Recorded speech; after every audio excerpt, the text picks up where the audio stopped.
but I am dreading how every dumb motherfucker on YouTube who have been clowning on Season 2 since Jump to come in here and start praising the shit out of this one episode as being some return to form or what the show should be, and is just going to be the most annoying thing.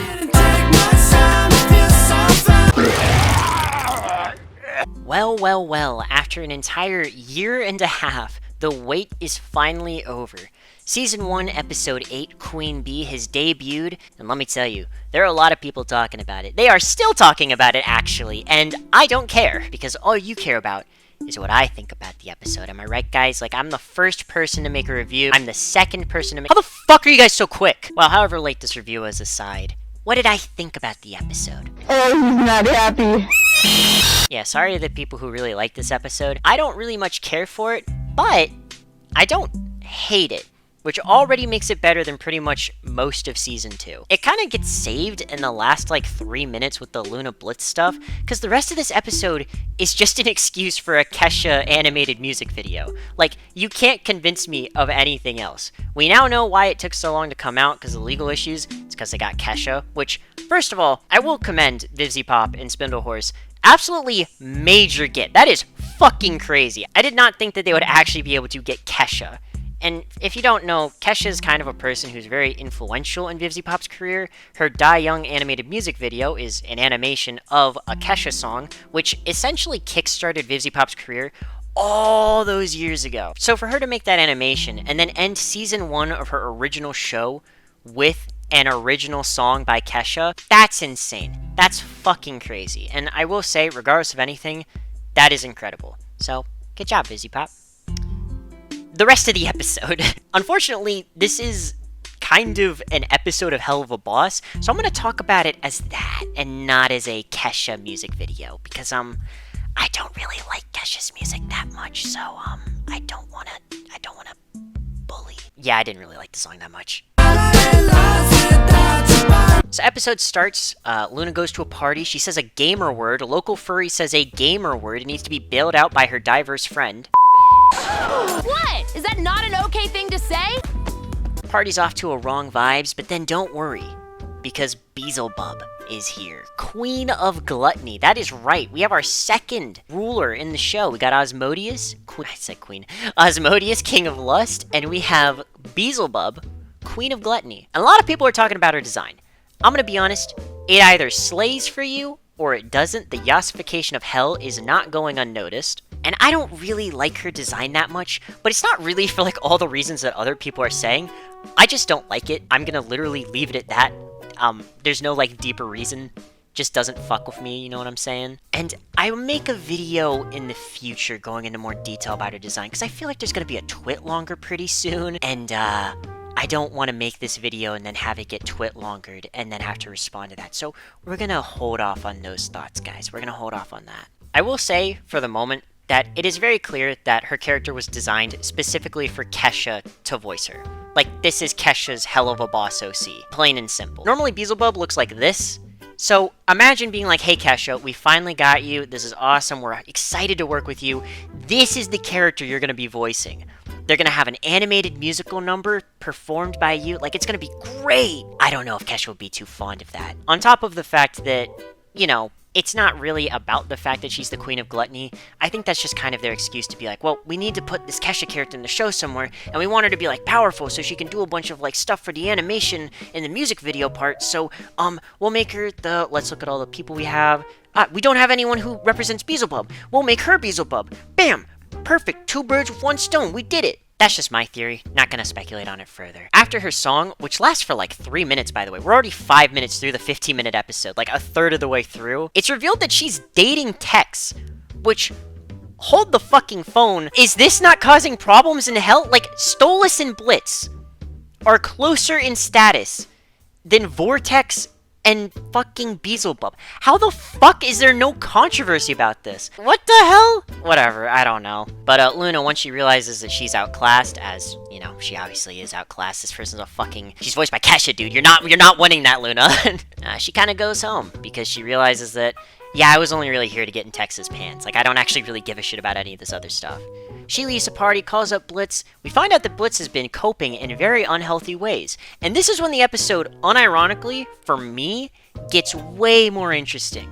Because I have been wondering what this episode was going to do with Blitz the moment I found out he was wearing the same shit he was in Ozzy's. Because if you don't know, this episode takes place right after Ozzy's. It's the finale of Season 1. And so far, it doesn't really feel like it. I don't know. Blitz shows up in the episode, he knocks over a pot. I do like the detail that he shows up like immediately, no questions asked, and how the episode kind of starts with Luna ignoring Blitz, but then Luna calls Blitz later. It's kind of like a nice little parallel, showing how Luna is desperate to just fucking leave. I don't know, it's nice. But then probably like the weirdest scene in the episode happens, and I have to talk about this, right?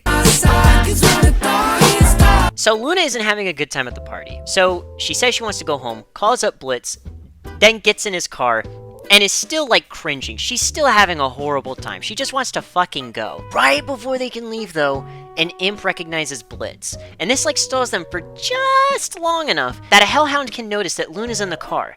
And I shit you not, the equivalent of Miles going up to Gwen, putting the arm on them and going, hey, is what this fucking hellhound does to Luna. Because it's just like, damn, the baddie's gonna leave the party so soon? And Luna is like the easiest person in the world to rizz up, apparently. Because she's just like, hey, Dad, can we stay? Blitz, can we stay, please? Blitz, like, come on. These people, they seem to know you. Like, can we stay, Blitz? Come on. And that's enough to just convince them that they should stay. And I kind of get the impression that it's like, oh, well, Luna's more comfortable going to the party because now she actually has someone she can, like, drift around, that being her dad.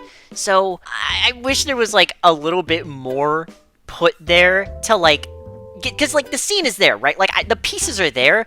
You just need to, like, follow the instructions a bit more. Like, put a couple more sentences in there.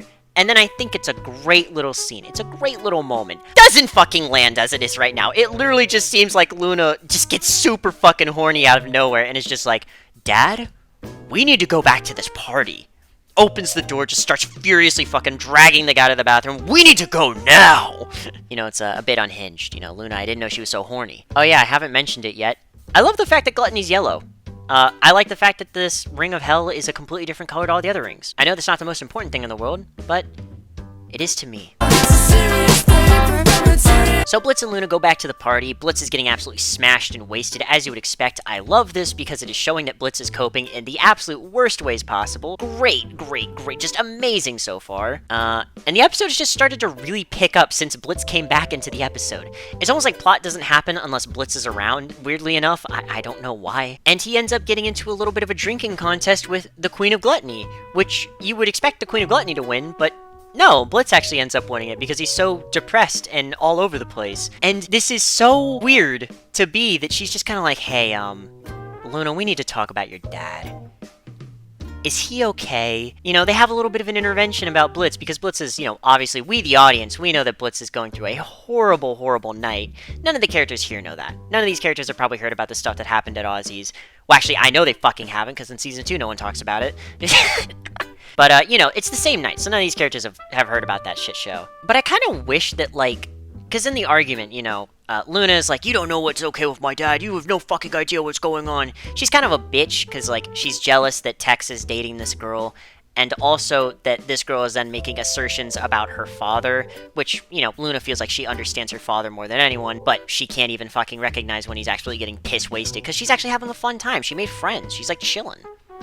Being a little bit of a social butterfly. I wish, though, that we did see, like, a scene in between Blitz winning the drinking competition and B confronting Luna, where it's, like, maybe, like, a tiny little montage of Blitz, like, going around the party, like, fucking shit up. Like, maybe he's, like, vomiting in someone's food. Maybe he's, like, walking through a crowd of people, like, bumping into everyone, just causing, like, actual problems. Because the way it's framed, I don't know how to explain this. It's like B gets outdrank by him, and then it's just kind of like, look, your dad is out of control.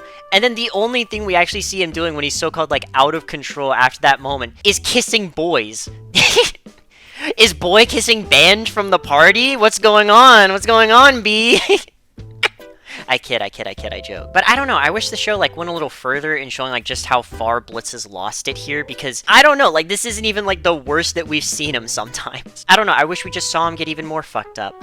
I think it'd be cool. Oh yeah, and something I didn't mention. I didn't mention this. Sorry, this is all over the place, because I'm all over the place.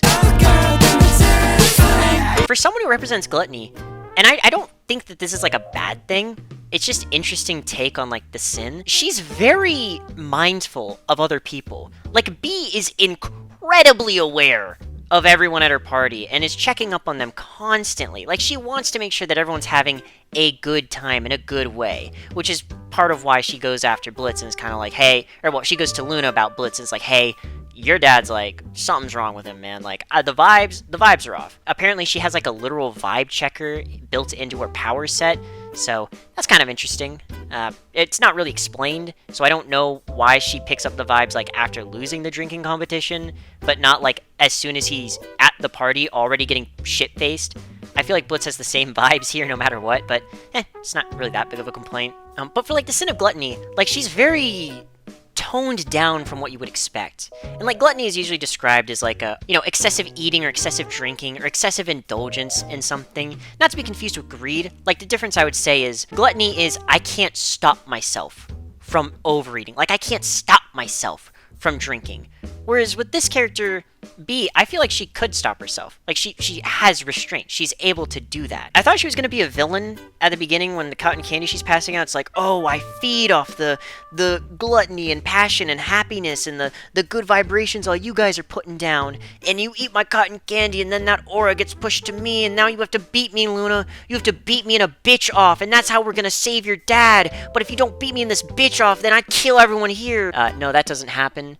She just ends up being like a pretty chill person. She's like the most down-to-earth person in the show, which makes her a perfect fit for Vortex, because Vortex is like the most chill guy in the show. So it makes sense that they're dating, except status-wise, but like, it makes sense that they're dating. Out of all the ships in the show, I ship it, I ship it. I question like how they're dating, but I ship it. But yeah, she's not really that much of like a glutton, which, I don't know, it's interesting. It also doesn't help her case that, like, the one thing that's, like, gluttonous is, like, getting into a drinking competition. She ends up losing it because, like, Blitz outdrinks her because he's more of a glutton than her.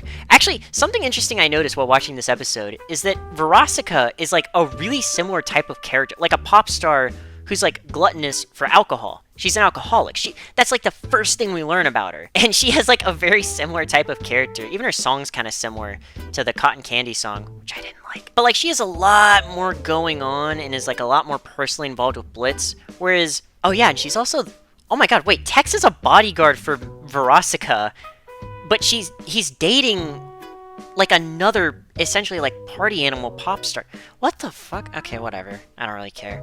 Maybe he just wants to be independent. Maybe he, like, got the job before. I don't know. I don't fucking know. I've given up. Damn, B, you can't, like, throw my dog a bone? But, yeah. So Luna finds Blitz kissing boys. It was a gay disaster. Takes him home. And this is where the best scenes in the episode start, right? Like, everything from Luna taking Blitz home is great. It's great. It's just quiet. It's understated. There's not really much happening. And you just let the characters exist in a room with each other. You see Luna taking care of Blitz. You see that she actually does care. She actually was responsible. She stepped up to the situation. She recognized, I brought Blitz here. I gotta get him home. Safe, sober, like, or not sober, but like safe and sound, and I gotta make him feel as good as possible. And it's a nice, like, tender, sincere moment. It shows their relationship, like, developing further. It's the fact that, like, Luna is more willing to show that she cares about Blitz, which is why in Seeing Stars, she's aggressively, like, beating the shit out of him in the beginning of the episode, and beating the shit out of him at the end of the episode. It really shows, like, how their characters have come a long way, and it's really nice. I really like that. So overall, like, this episode, I'd say it's like a 5 out of 10 for most of it, but then that, like, last 2-3 minutes kind of bumps it up to like a 6. You know what? I'm feeling nice. Like a 6.5 out of 10. It's nice. It is weird that this episode ends in like the exact same way as the one before it, canonically, because Ozzy's ends with him crying on the couch. Now he's lying on the couch in a blanket, and Luna put him there. And it kind of is like a parallel, but not a real parallel. It's just like literally the same scene again. They even play like the exact same music too. And I'm so sick of this fucking song. I've now heard it like 3 separate times with people lying in beds or couches. Please do something different for the ending of episode 5 of season 2. Please. Closing thoughts. I'm happy that they didn't do a shitty love triangle trope with B and Luna and Vortex. I'm so happy. I was so worried. I'm happy that B is just a chill person. I'll make a video about her later, though, talking about some other things. And I think that, you know, overall, once the episode gets going after the halfway point, it's actually pretty enjoyable. And it's nice for once that there was like, while there were some drastic tone shifts, they didn't like undercut the most meaningful moment at the end of the episode with a shitty joke. Fuck.